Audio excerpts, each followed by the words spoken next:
Hey, it's Fit Gear Hunter here at my home gym of CrossFit Homeward in Chapel Hill. If you're ever in the area, check us out. Here I have one of the most extensive reviews I've done to date, tracking the 6 somewhat top-of-the-line AMOLED watches that are out on the market. So watches with just a better and clearer screen like the Suunto 7.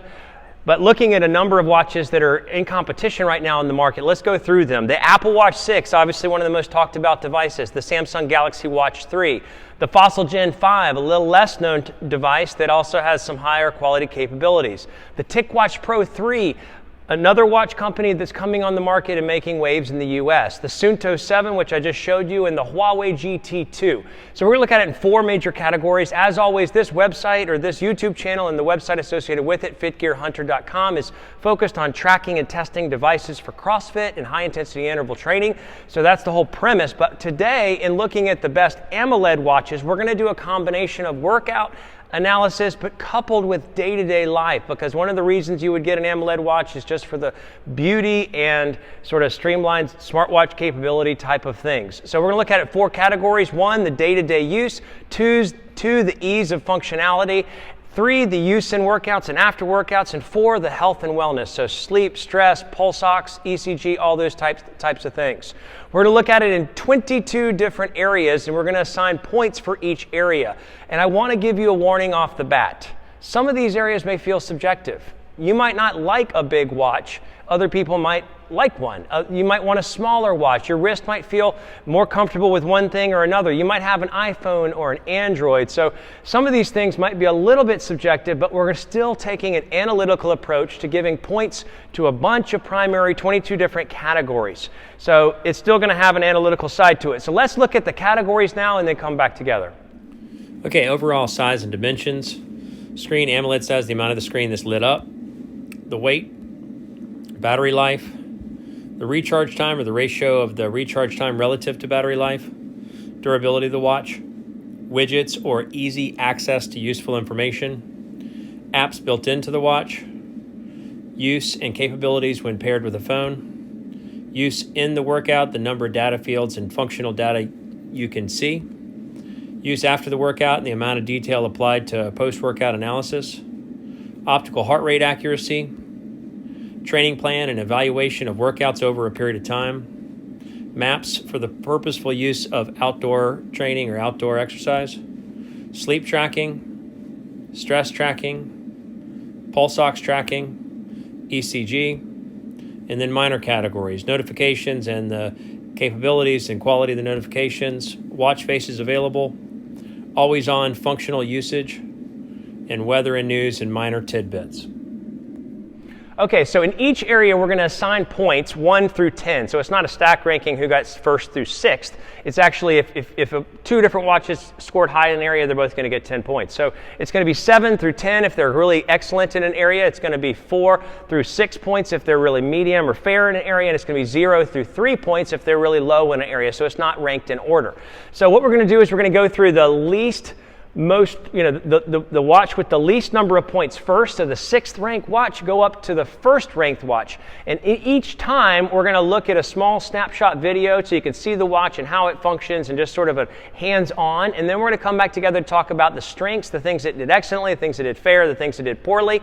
And then we're going to go to the next watch in that ranking order. So we'll go with the winner last in the total number of points. And then at the very end, I'm going to share just the best bang for the buck, what watch had the most points for the dollar of cost to purchase it, and then I'm just going to share about my favorites. So, not wasting any time, drum roll, the lowest scoring points goes to the Fossil Gen 5, which sells anywhere from $195 to $295. Let's look at a hands-on of it now. Up next is the Fossil Gen 5. So what we see here is this is a 47 millimeters across. It's only 12.9 millimeters thick. Which is actually pretty thin. The weight is 81 grams, so it's a little bit hardier of a weight because it's an all stainless steel casing. Optical heart rate sensor, you have 3 buttons on the side. The middle button will actually serve as a button and a rotating bezel or rotating thing so that you can scroll through primary bits of information. You can scroll through the apps, or you can click on it directly. So one of the things that I really like about it is just the Wear OS is one of my most enjoyed smartwatch features. This watch in particular, I do like that it's got an all-metal design, and contrary to some of the other Gen 5s that have sort of a glossy, polished look, the all-black model has more of a muted look, which I really like a lot. The screen itself is a little bit smaller at 1.28 inches, so it's definitely not the largest screen of the Wear OS family or the Wear OS offerings. The watch right now, I think originally was listed for $295, and I think they're selling for $195 right now. But overall, the overall design is great. It's a 22 millimeter. This is obviously my own band. This came with like a metal band, which I'll never use. But 22 millimeter quick releases. So what do you see with the watch when you're actually using it functionally? So you can you can set these to be whatever you like. It does have CrossFit listed as one of the dedicated workouts. And when you go in to start it, you really only get some primary simple information. So you get heart rate, calories, heart points you've built so far through the workout, and the number of steps. So nothing great there. And the summary itself is super simple. So in the workout, you're only getting, really like 2 fields of data. So heart rate and time for the workout itself.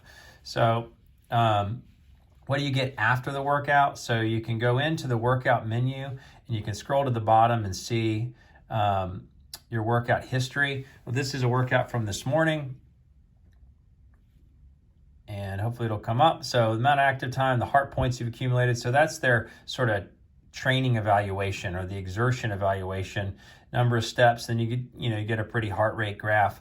A lot of these things are similar to what you would see. There's a message, so it obviously does bring up messages throughout. One of the things that's great about the Wear OS system is the message notification is one of the most easy to read, and I think, best summarized. So you have a couple different things you can look at. So you have the Google Assistant, you have top news, turn on flashlight, just some quick items. If you swipe to the left, swipe to the right, and you get your tiles, which are basically your widgets, and you can set these to be whatever you want. So let's look at the sleep now. So it does record sleep in minor stages, so not the more detailed stages.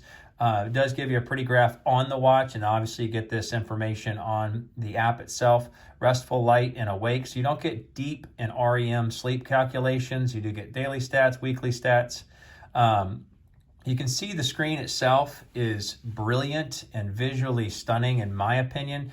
This is with the backlight turned up all the way. But if I use the always on and set it to a medium or a 50% backlight rating, I'm only getting 1 day of battery life. And that's with turning off the backlight and putting everything to sleep at night, other than obviously the sleep tracking, but turning the screen off. So 1 day of battery life is by far the worst that I have tested. So I do love that the news comes in. You can see like little headline blips, and then you can hit the button and it'll launch you to your phone to ask if you want to open the app in full or open the notification in full or the article in full. You can change any of these widgets. You get the weather widget. It's, everything's really simple and great there.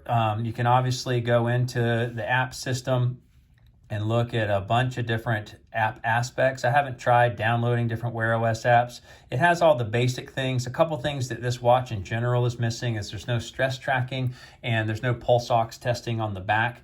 And one of the things that's really a problem is with just this particular Wear OS device, I have not been able to get the answering the call thing on the watch itself. So every time if I try to set up the watch to answer calls on the watch, it sets up a separate Bluetooth link, which always causes there to be a complete and utter failure of the watch to the phone. So it ceases to fail altogether, and I had to reset the watch. So that's kind of a pain. So notifications are down below, so you can just sort of scroll through notifications. I think they're the most visually easy to read of all the OSs I've tested and all the different aspects that I've looked at. So that's the summary of the Fossil Gen 5. Okay, so what did the Fossil Gen 5 do well? It had had good always on, had good notifications, good use with phone, good watch size overall, good weather and news and basic functionality. The apps on the watch were decent. What did it do? Fair The screen size is smaller. The durability is a little bit better than some, but not in the best category. The widgets were pretty good. The weight of it, the widgets were a little bit bland at the same time. The weight of it was okay. The recharge time was okay, and the design and feel was okay. What was the worst parts of it? The use in the workout, use after the workout. The sleep tracking was more bland than other watches. The optical heart rate sensor did worse. The battery life is the worst. Doesn't have maps, pulse ox, doesn't have stress tracking, and doesn't really come with a training plan. So that is the 6th ranked watch. And for the 5th ranked watch, the next up in the list, please don't get upset and just hear me out. The 5th ranked watch, based on all the categories we tracked, was the Apple Watch 6. Coming in right now, well, the 44 millimeter version, $429. It's on sale at different points in time, but $429 for the base original cost. Let's look at a hands-on. Now up, the Apple Watch 6. So the much loved Apple Watch 6 and not much loved by me. You can watch the full review for that as well as the full optical heart rate testing. So let's go down the basic specifics for what this offers. Battery life, 36 hours, so about a day and a half. That's with always on and the brightness set to about 40%. Recharge time is great. Recharges from 0 to 100 in about an hour and a half, so 90 minutes. The use in the workout, so if you go to do a workout, what you'll get on the screen is, overly simple, not very helpful, and you just get 3 basic stats. You basically get active calories, total calories, and beats per minute plus the time. You swipe to the right, you'll get, your music controls, and then you're just basically looking at just the ending of the workout. Use after the workout in the watch, so you can see some stats on the application itself, but we're just talking about what the watch gives you. It gives you nothing. So you can get a summary of stats immediately after that workout. Simple, basic, doesn't show a heart rate graph, doesn't show anything pretty, just basic summary of stats, and you don't get to see it again. So once you click out of the workout, it's basically gone until you go to your app or go to your phone to be able to look at the workout details. As far as a training plan or training load or tracking your training, it does not include any of that. So even if you download third-party apps, you don't really get a whole lot of great specifics when it comes to being able to see, more of what your training load has looked like over time. It lacks a lot of the in-depth workout details. So when it comes to sleep, you think, oh, this has got the new sleep tracking. And the answer is not really. So it'll track the amount of time you're in sleep. So you can see the time of sleep there. I click in it, doesn't have any specifics, doesn't have any details. It just tells you overall consistency. You can download third-party apps like I've done with the Auto Sleep app, which might not have the information because I didn't wear it to bed last night, but it does give you great information in the app itself, but it doesn't natively have real sleep tracking, in my opinion, because it's just absent. You have to get a third-party app to get you any details about your sleep itself. The optical heart rate sensor. This is what, kind of blew me away when basically everything about this watch is very generic from a sports tracking or sports training standpoint, but the optical heart rate sensor is unlike anything I have seen. It is 97%, 98% accurate, even doing CrossFit and high intensity interval training. So it is top notch, unlike anything else. Looking at the apps and the flexibility, so basically the number of apps you have on this is countless, and you can download a gajillion different apps and all different focuses and areas. The overall layout is terrible, so I don't like that there's a bunch of little apps and you can zoom in a little bit, but to me that's not helpful. It's not an easy way to access the apps, but there are a ton of different apps you can use to expand your watch, expand your capabilities. The widgets and quick information. So one of the things that's really lacking on this watch is you have these complications. So each of the watch faces, and you just swipe and you get a new watch face. Each of the watch faces have complications, little tiny tidbits of data you could put on the watch face itself, but you don't actually have any widgets like most all of the watches do these days, where you can sort of, scroll through different pieces of information. So none of that widget stuff or quick information is there other than the complications. Notifications, obviously this is an iPhone connected device. You can only use it on iPhone, so that's a big limiting factor. It's not capable with all the other phone manufacturers. But notifications are great. You can respond to text messages. So as far as connected to an iPhone, it works fantastic. The number of watch faces are good. You can build your own watch faces with customizations and complications on it. But I don't actually love the baseline set of watch faces. I don't love the overall laundry list and how they kind of end up looking on the watch. I'm just not a big fan of how the watch faces look, so I don't love them. Always on works great. The design, feel, look, and comfort. I really just have not liked it's 38, so it's 44 millimeters top to bottom, but 38 millimeters across. That feels too narrow. The information is obviously limited. I mean, the screen is brilliant and great, but I don't like the overall design and feel. And the other thing that's a major issue for doing CrossFit training, high intensity interval training, is it's just got a glass shell up across the top of it. Smooth glass edges. You just feel like at any point I'm going to break this, any point I'm going to chip it. It's just not built for durability. Capabilities with the phone, it does incredible. I mean, with the Apple, with the iPhone itself, obviously you can tie in a billion different capabilities that makes this like a miniature iPhone on your wrist and take your calls and all those types of things. Whereas some of the other watches, obviously you can take calls on the watch itself, but this just does everything in full. You can see voicemails. It's unlike anything else, but it is limited to one family of phones. The wellness and stress aspect, so we looked at the sleep aspect. You can download other apps.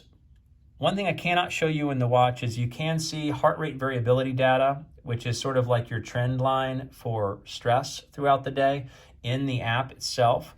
But you can't really get any quantifiable information, in my opinion, for how your body is really handling stress or what your specific stress levels are throughout the day, other than just generic numeric values and then a trend line day to day. That doesn't help to look at the course of the day and how it's affecting your body. You can do pulse ox, you can do ECG, just like you can on the Samsung Galaxy Watch 3.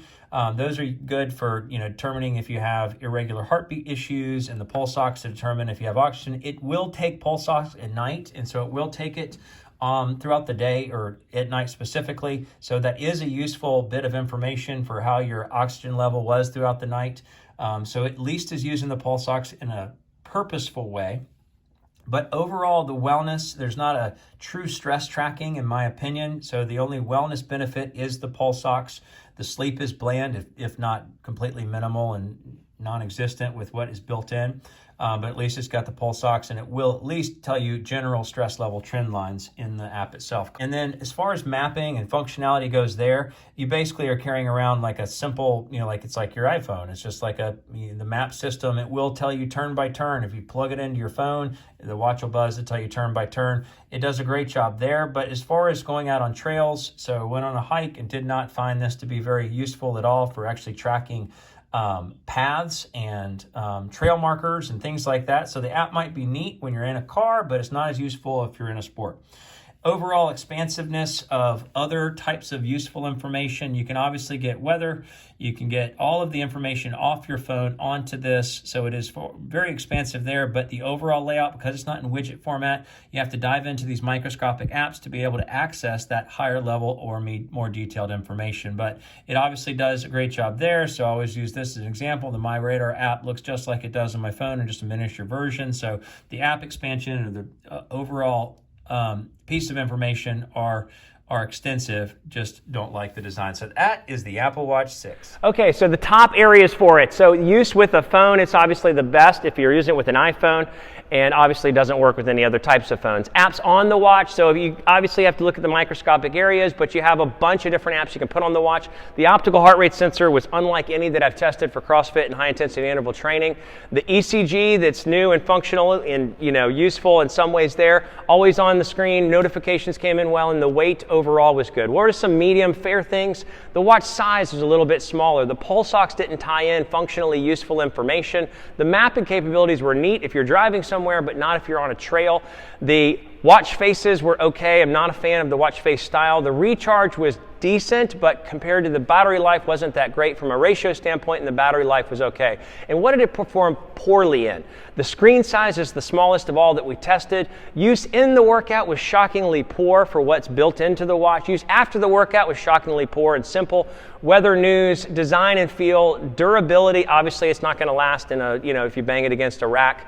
The wellness and stress didn't come in very well. The training plan was missing. The sleep tracking I felt like was super poor compared to all the other watches. It just gave you basically time of sleep. And the widgets. There's no functional ease of access to primary information at all on the watch. So what do we have next? Coming in fourth is the Huawei GT2. So let's look at a hands-on. Okay, looking at the Huawei GT2. The cost for this comes in at about $156 to $179 on Amazon, depending on what time you look. The width is 46 millimeters across. It is 12.4 millimeters thick, and that is pretty thin. So it's got an aluminum casing with some stainless steel around the side. The weight is 71 grams, so a little bit on the heavier side. The optical heart rate sensor with pulse ox, as well as regular optical heart rate, 2 buttons on the side. You have the ability to take calls on it, so there's a microphone hidden there and a speaker hidden there. Overall, the band has a very good feel to it, but it is a little bit stiff. It is 22 millimeter quick release, just like so many of the others we tested. The design overall is just super sharp. I feel like it's a lot like a Tag Heuer connected version watch. And some of the amazing things about it, so this is the always on display, and that's the regular display, but all the AMOLEDs tested, now this is rated to go for 14 days, but with always on and every sensor turned on at every possible minute it can be, I'm getting 5 full days of battery life, so it blows away all the others, as well as its 1.2 hours of recharge time. So pretty incredible. As far as durability, you can see the glass goes all the way up to the edge, so there's not much of a lip, so the durability isn't great. One of the things that's unique about it is the always on. It's somewhat of a bummer. So you have these, you have watch faces. Come on. So you have a number of watch faces you can choose from. I haven't tried to figure out if there's a way to download other specialty watch faces from the store, but you swipe down for the settings, and it's got a basic quick toggle settings. The screen across is 1.39 inches AMOLED, so it's really nice. One of the unique things that's not as great about the always on is you have to use one of their 5 or 6 options. Looks like 5 options for the always on display. So that's slightly a bummer. Notifications come in fine. They're a little bit minor or smaller to read compared to other devices, but that's the basic way it works. Widgets. So you have the heart rate widget, you have a stress widget. It hasn't been totally tracking correctly. You have the weather widget, which gives you simple information and music built into the watch widget, as well as the the overall health widget coming in. So one of the things that's unique about the Huawei GT2 is the training that's built into the watch. So it uses first beat technology, which is incredibly awesome. So first beat technology will do the full analysis for the intensity of the workouts, recovery time, and build a training load over time. It's on all of the Garmin featured watches like the Forerunner and the Phoenix 6 series. So you start a workout, you're going to get a lot of reasonable stats, music, training effect, so you can actually see your training effect build over time. But you're going to get the heart rate gauge, so as it tracks the workout, it'll show you a pretty heart rate gauge, but really that's all you get is time, heart rate, and calories, and the time itself. Stop that. Workout too short, and the workout, yep. When you get into the training load itself, so you can see what you tracked in the workout. So this is what you see after workout, so general information, your heart rate graph over time, and heart rate zones, so all the traditionally tracked zones for most of the sports training watches, which is great. And then the training effect from first beat, so your anaerobic and your aerobic and your anaerobic training effect and recovery time estimate. So it is one of the best features on this watch, one of the best features on any of the AMOLEDs we've tested. So the biggest question is, can it connect to a chest strap? The answer is no. So how does the optical heart rate sensor hold up? So in testing, the optical heart rate sensor was sort of a bust or sort of a fail. It came in at 44% accuracy, so that's missing the mark. And if you watch that in-depth review of the optical heart rate sensor, you'll see that it doesn't track the flow of the workout very well. But I just had a discovery today, and I'll probably do a video on it specifically. If you wear this on your bicep, so if you get like a watch band extender and wear it on your bicep, you're getting a much better reading, just like you saw in there. So I've set the bottom button to be workout status. Now this, just like Garmin, requires you to do outdoor running to get your VO2 max, but you got recovery time. It does a countdown method, which is nice. Your training load over time, I haven't used this for a week until today, and your VO2 max. So it will give you all the primary specifics, but this VO2 max is an estimate that hasn't been tracked on a recent run, so that's not accurate. But this is one of the most in-depth training plans of any of the watches we've tested. So we've seen what it does in the workout, we've seen what it does after the workout, and the training plan. All of those things are pretty incredible. The apps on the watch are actually one of the more simple of the watches that we're testing here and in the competition itself. It will do SpO2 or pulse ox monitoring, but it's really more of a spot check. It doesn't track it throughout your sleep, throughout time. So looking at some of the health-related things, so you look at sleep. One of the things you won't get on the watch is any significant detail other than time slept or the naps that you've taken. But in the watch itself, it does give you the full analysis. So all the stages of sleep, light, REM, deep, as well as restlessness. It gives you some other stats about your sleep, and it will give you a sleep score. So that's better, on the better side from the watches we tested. It does do stress tracking, which is a measure of heart rate variability over time, but it actually doesn't do it very effectively throughout the day, so not as useful there. Breathing exercises, call log. So this is probably the more simple of the watches as far as the types of apps you can get on it and the functional things, ways you can expand it. I mean, obviously it looks really pretty. And use with the phone, it's worked seamlessly. So I've gotten notifications without any problems. The notifications always sort of pop up and come in. It does have the pulse ox. It doesn't have any kind of maps or any built-in things there. It doesn't have really good access to news or headline publications, and it just gives you ultra simple weather.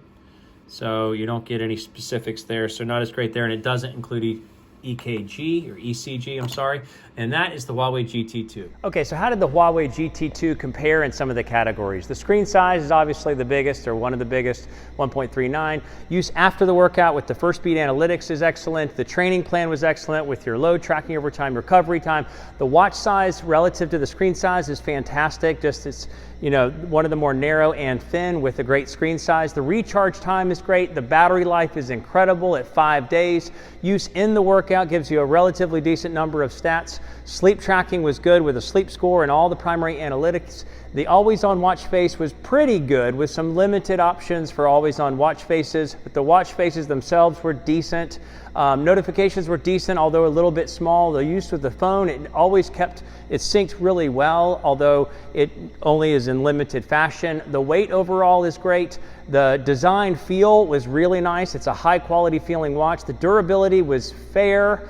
The apps on the watch are fair, and the widgets are fair as far as the options compared to some of the others.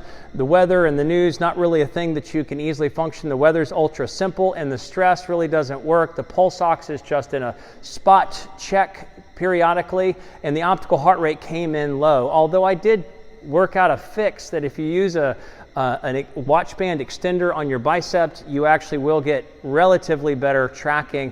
Does not have maps, does not have ECG, so that one's up differently. The widgets are okay. And next, coming in third, was the Suunto 7. Priced at $499 at the time of this video. It's 20% off at $399 for Christmas. Let's look at a hands-on of the Suunto 7 and come together again to talk about the pros and cons. Okay, Suunto 7. Coming in one of the larger watches. It is 50.5 millimeters across and 15.1 glorious millimeters thick. Feels like a aluminum stainless steel casing. It's actually coming in a little bit light at 68 grams for such a large watch. So that is at least one benefit. It is 24 millimeter lugs, 3 buttons on the side, 1 on the opposite. The band is actually really comfortable, stretchy, 24 millimeters wide, 1.39 inch AMOLED screen. It's got some of the best watch faces out of the gate. It's got the heat map and a few of the other analog options that are Really fantastic. The heat map is awesome. But, you know, obviously like the Wear OS, you swipe to the right for the widgets. Suunto has some nice training widgets built into their platform. And you can, let's make sure the glare is not terrible. Swipe to the left for the, you know, Google Assistant and some slight other features and benefits. Swipe up for the text notifications. They come in great. You got the settings swiping down. And the way you look at, you know, the casing compared to some of the others that I've tested, this is an all metal casing, and it definitely feels like it would be the most durable of the bunch. It's got these little lips on the side, which help protect it, a little bezel edge, which keeps it from getting banged up as easily. The battery on this, though, is one of the lower ones. It's running at about 30 hours. Now, that's on the 60% backlight brightness setting. The backlight on the Suunto 7 is a little bit dimmer than the TicWatch 3, so that is somewhat odd, but 30 hours is not a lot of time, and the recharge is a little bit faster, though. It's about 1.25 hours, hour 15 minutes to get recharge. The widgets are, you know, just like you would see, only 5 options. But again, like I said, the Suunto option is great. So what do you get when you get into a workout? So you have a whole dedicated Suunto app. One of the best things about it is you can swipe down and it will pan in and give you, it's searching for the location now. Who knows if we'll find it. You can get great notification details. I mean, great mapping details. So this is where I am now. On a trail I did a little while back, I could easily see what route I wanted to take. So probably the best mapping feature on any of the platforms. You can choose from a million different exercises. You just sort of pick between, you know, the thousands of modes that are there.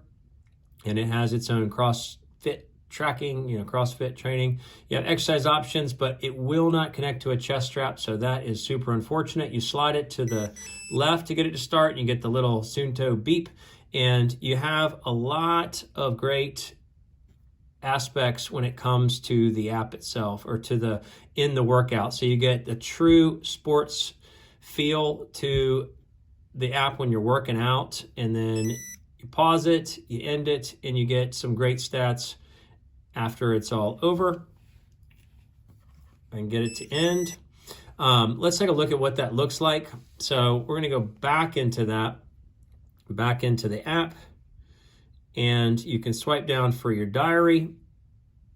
That's just a second ago. This is what the summary stats look like after you get done working out. So you get a big heart rate graph. You get the heart rate zones. These are all the, you know, traditionally tracked heart rate zones. So it's great. It doesn't, you know, you get calories, but then you also get recovery time, training effect impact, and your epoch. So the best of any of the AMOLEDs that I've had other than the Huawei GT2. So you get a lot of stats there that you would need in tracking your progress and your training.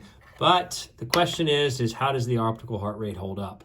It is only coming in at 42% accuracy, so 58% of the workout is missed. That means your training effect is going to be off, your recovery time is going to be off, and all the primary things you would need for training are going to be off. So that is a big bummer, and it doesn't connect to a chest strap unless you use like Runtastic or some third-party software. So you're not going to be able to see the benefits of the Suunto app as well as the, you know, Suunto training features because it's not correctly tracking. So go back and, oh, that's that. Go into the apps. It's got all the standard apps that you would find within the base model for the Wear OS. So you don't get any special features, but the app that it also connects to on your phone is the Suunto app, which has much more in-depth training features than some of the other standalone apps that do from, you know, Huawei and some of the other manufacturers. It does not include sleep tracking. It doesn't include stress tracking. It doesn't include pulse ox. So you're not going to get a lot of those details there. But other than that, that is the Suunto 7. Let's talk about the high-level overview benefits. Okay, so the pros and cons of the Suunto 7. Always on display. The durability is one of the best of its kind with the large metal, solid stainless steel feeling. The notification of the Wear OS are the best notifications, at least visibly. It does have the most useful maps when it comes to outdoor trails. Screen size is as big as all of the rest at 1.39 inches. The watch faces I've liked better than some of the others. The weather and news comes in because of the Wear OS system, comes in functional and useful and helpful. Use in the workout because it's got the Suunto app synced to it as one of the most in-depth stats that you can track in one of these watches that I've tested, and use after the workout. They give you the epoch, they give you the training effect, they give you the recovery time. What are some of the fair things? Well, the training plan is a little bit fair because it just shows your accumulation of workouts over a period of time. Apps on the device, there's a little bit sort of a simplified app list off the Wear OS device.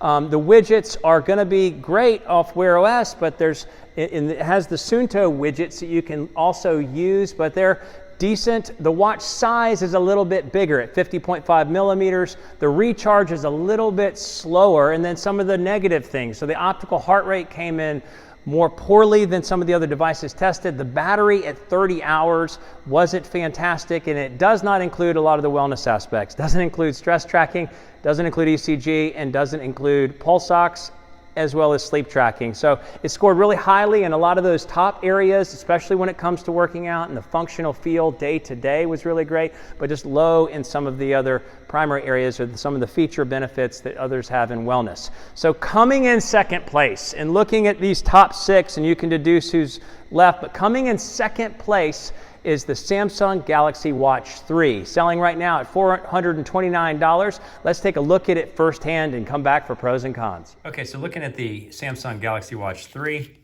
obviously it's 47 millimeters across, including this bump here. It's 13.6 millimeters thick, so that is relatively narrow. You don't see much of a rise for the heart rate sensor. Functionally, it is an excellent design. There's a lip around the edge between, the edge of the bezel and the screen, so you feel like you're gonna have a layer of protection. The screen is super brilliant and bright, and they do include a number of great watch faces. So the last watch face that you use is the first one in the list, and then you can go back through the last ones you used in order from when you used it. You can swipe down to get your quick setting, and this quick setting can go through a multiple of different types of things, and you can reorder how it looks in the app itself. 71 grams is maybe a hair on the heavier side, but overall, I don't notice it. It feels super comfortable on the, you look at the concept behind this side, the rotating rotating bezel to get different, details. I feel like that is actually a very useful design, or just clicking through. The fact that you can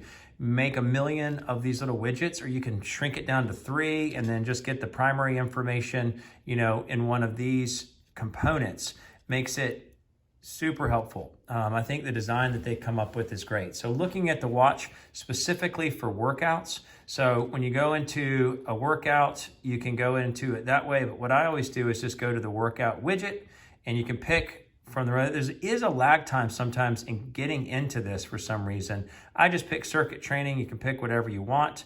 The last workout you did comes up first.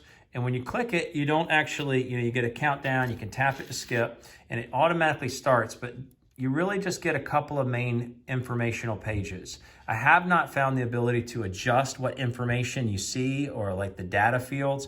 I do like that you can see the time. I don't care about the calories mid-workout, but I do like that the heart rate is right in the front and center, but I wish the duration I could adjust when that is. You can't do laps, so you can't do rounds per time in a workout. But I do like you can see what zone you're in and how you've done in that workout itself, but that is it. 2 pages. You can go back into music if you want to flip back one more, but that's the summation of everything you could possibly see in a workout. You pause it, you finish it, and then it'll give you the stats. So these stats are going to be somewhat generic, so we'll just go and look at the training log, which is found in the Samsung Health app. You have all the different components of pieces. So this is just, again, something that's useful to see about where you find primary information. Samsung Health widget or Samsung Health app in the watch itself. You can get into all these things. You click on your last workout. This was just obviously a generic done, but you can see your logbook here. So this is what it's going to look like after you get a workout. We're not going to look at the 37 seconds or the 1 minute one, or even the hiking one from today. So yesterday's CrossFit workout. So you can rotate down. Here you at least get a pretty graph of what it looks like. You get your heart rate zones, and ironically, these are different. So these line up with the traditional heart rate zones, 90 to 100% of your max heart rate 80 to 100, and so on. But when it gets into the app, it shows more generic ranges. So it doesn't make any sense. Total duration, average heart rate. So primary pieces of information, not a lot of data, but it all visually looks pretty. So that's what you see when you get done with the workout. And then tragically, the only thing you get for your log is just a summary of how much time you've worked out. So this was just sort of a light hike. You don't get any kind of intensity evaluation. You don't get any evaluation for how much time you spent in the red zone. You don't get any evaluation for how your training has been peaking or declining. And you don't get obviously any information for whether you are needing more recovery or less. So the battery life on this is 36 or 32 to 36 hours, so about a day and a half. Recharge time is over 2 hours, so a little bit longer there. Sleep tracking has been adequate. It definitely tracks, and you wouldn't be able to see it here because this is not accurate, but I slept from 9 to 10:45 this morning. But what you do get, and I don't think it'll show many specifics, but you get the basics of the things you would want. So in a normal night's sleep, you get REM, deep sleep, light sleep, and then restlessness. So you do get at least a summary of your main primary areas of sleep. The optical heart rate tracker, we did a test on it, is 67% accurate. So the accuracy is not what you would hope it to be, but it did track the flow of the workout at least. It just didn't pick up the peak zones as well. Samsung in this particular watch does a great job. So how does it compile information with regards to widgets, quick view? You just scroll the bezel. I love that it's easy to track and glance through at a bunch of different pieces of information. So they make that really effective and really useful. When you go to look for notifications, you would swipe to the left. The notifications appear clear and easy to read, and you can easily track back through all of them. The always on has been great. Obviously that detracts from the battery life, but it does have always on and it is effective. It will dim after a period of time, but it works well. The use with the phone, I felt like it did bring all the notifications from the phone to the watch. Obviously, you can't communicate backwards back to the phone, but I got all the notifications just fine. Overall wellness and other factors, obviously it's got a more in-depth sleep tracking when it comes to all of the different possible stages of sleep, but it also does a couple of things that not all the watches do. You can take a pulse ox measurement. This isn't as useful as other companies have put out because you can only do like spot checks. You can just sort of tell it, okay, look for it now. It doesn't do it at night. And you can do stress tracking, so it won't have any statistics in there if I tap into it now, but it will show over the period of time your stress trends over the course of the week, and you would get a prettier graph with a bunch of colors depending on how stressed I was throughout the day. So that is helpful when it comes to overall wellness tracking. Those are a couple of useful benefits. When you look at some of the other features that some of the more sports watches include, it does not have maps. So you can't route something back, or at least not without a third-party application, no simple built-in mapping system. And then overall, just as far as information you can get, I do feel like the weather is useful. So when you go into weather, you get hourly, you get, all the details for the weather itself, and then a daily chart. And you also can set it up to receive news notifications. Doubt it'll be in there. Well, yep. So news notifications from different areas of interest. So I do like the expanded features when it comes to what the watch can communicate information-wise. So that's the Samsung Galaxy Watch 3. All right, so with the Samsung Galaxy Watch 3, there's a lot to like about this. The screen size is big as all the other top ones. The always on is really high quality. The widgets, just limitless amounts of widgets. That to me is one of the most functionally useful things in just day-to-day access to information. It does have ECG, which is, only the Apple Watch 6 also has it. The watch faces were great. The watch size is really great. The durability feeling with the stainless steel body was fantastic. The design with the overall, movable bezel, the apps on it, has a limitless, you can access Galaxy Store apps, but it also has just a bunch of apps you access through the watch itself. Notifications came in smooth and easy to read. Use with the phone was great. And the wellness, from a wellness factor, that's where you get into some of the fair things, so it has stress tracking, but you can see it over a trend, you can see it throughout the day, but it's not as good as some of the others tested, but it is actually still a strength compared to these other watches. The weight of it was decent. The weather and news you can get automatically sync to the watch is great.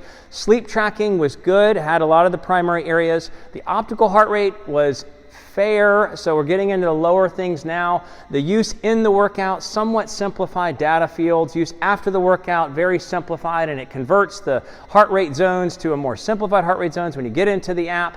The battery life was lower at 32 hours with using always on. It does include pulse ox, but it's more of a spot check, so not tied into sleep. The recharge was slower than some of the other devices, and the training plan was just a simple summary of how much time you spent in training, and it did not include apps. So coming in first place at the top of the heap was the newest rendition from TicWatch, the TicWatch Pro 3, selling right now at $299. Let's look at it firsthand and come back for a summary. Okay, the TicWatch Pro 3, there's the LCD screen there. That's how you can save a little bit of battery life. When you look at the watch itself, it's 47 millimeters wide, 13.6 millimeters thick, so not too fat. It has got aluminum body that makes it only 61 grams in weight, 22 millimeter quick release bands, optical heart rate sensor. It's got green and red diodes that come up, as well as it'll do pulse ox tracking, magnetic charging, as well as 2-button configuration. It's got 1.39 inch AMOLED screen. Obviously you can see it's big, bright, and beautiful. Actually, it is brighter than the Suunto 7, just in overall backlight brightness. Not sure how they're accomplishing that, so there's a little feature there. The strap, obviously, it's this rubber with stitching. You know, it has a good look to it. Looks sort of leather, but I found it a little bit stiff. The LCD light, so looking at battery life, it's rated at 3 days. If you use the LCD and don't, have the LCD come up and use the backlight on the LCD, and getting about 2.75 days with an hour of activity every day, and about 2.25. That's the best thing about it, is you can get 2.25 days if you just use the always on like you're seeing here and set it to level 3. The recharge time is a little bit slower at 1.85, about 2 hours for recharge, so a little bit slower there. The Wear OS system is pretty obvious how you use it. You swipe to the right to get your widgets, and swipe up to get your notifications. The notifications come in clear and very easy to read. I like the Wear OS design for it. Swipe to the left and you get the Google Assistant. Swipe down, you get the quick settings. The widgets themselves, you can only pick 5, but because the TicWatch system or the TicWatch app has a lot of different features to it, you can get some different widget options than you would on a standard Wear OS that doesn't have that built out. So what does it look like in a workout?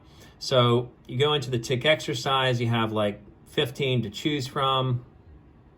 This is what I hate, is that when you get into a workout, you have to, if you accidentally hit the button. So if you go to freestyle and you just look for just the basic stats, you're just gonna get the timer and the beats per minute. So super minimal on the stats themselves. And if you close out the workout, you would get a simple summary of information. So what you get when you finish a workout as far as the details, so workout from this morning, you actually don't get much after workout details on the watch, and you get a simple summary on the app itself. So you get the time, beats per minute, and the number of calories burned. How do you track your training in a workout? Well, you go into this basic widget here. So the weekly workout goal, you can see your progress, and it just shows you what days you worked out. So not a lot of detail. When you're tracking your training, you can go into your training log and look at any of those details, but again, you're only going to get the simplified summary of data. Not super helpful. How does the optical heart rate sensor hold up? Obviously, there's an in-depth analysis. You can see that in the description. For the optical heart rate sensor accuracy in a CrossFit and high-intensity interval training, it's only getting about 56% accuracy. It's following the flow of the workout, but not getting a lot of the peaks. You can connect it to a chest strap using one of the third-party apps. Runtastic is the most easy, just to be able to connect to a chest strap to be able to get heart rate zones and details there. The durability of it, obviously, it's got a bezel, so a little bit of an edge there, so it holds up pretty well, or at least it feels like it would hold up pretty well long-term. Obviously, the training aspects are going to be minimal to a degree because of the limited heart rate as well as the limited data. So you get a lot of apps in the watch. It's got this Tic suite of apps, which really accesses a lot of health and wellness features. I really have liked that they have this expansive list. You can see a lot of detail on the watch. One of the things that's been great about using it is you get a lot of detail built into the watch. So you look at sleep accuracy, it doesn't give a sleep score, so that's a downside for the sleep, but you do get all the primary stages of your sleep: REM, light, deep. You get your sleep duration, and it shows you how long it took to fall asleep, your heart rate through your sleep. And then one of the things it does really well is it ties in pulse ox, or blood oxygen tracking through the night. You turn it on always on, and it'll look for it once an hour. It obviously won't get many readings throughout the day because your arm's moving, but it does give it to you at night, which is really helpful. Morning pulse, and overall a lot of detail there when it comes to sleep tracking.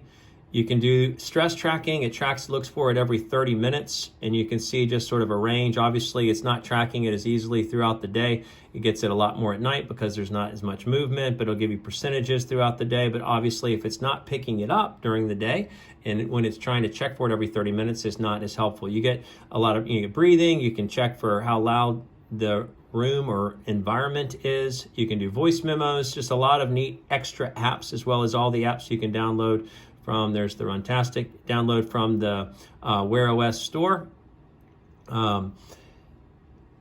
The whole watch itself operates really well, smoothly, works with the phone really well, and has pretty expansive lineup. I have some connectivity issues, but overall the TicWatch Pro 3 has been great. Let's talk about it in summary. Okay, so the TicWatch Pro 3, the top of the list when you're taking on these categories and assign points based on all the different fields. Screen size is excellent. The weight is one of the lightest. The notifications were excellent because the Wear OS is just the most visually beautiful.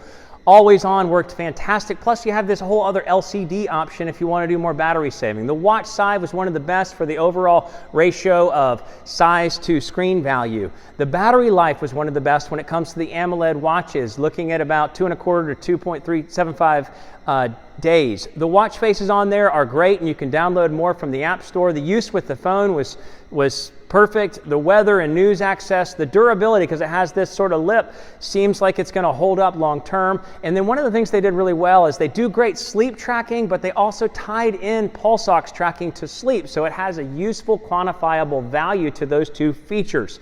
The design and feel was good. The widgets are good. You're limited to 5, so that's sort of a downsize. The recharge was on the slower end. And then when you come to workouts, the use in a workout and the use after a workout, the data was a little bit simplified. The optical heart rate did not hold up as well. Obviously, you could tie it to Runtastic to use a chest strap.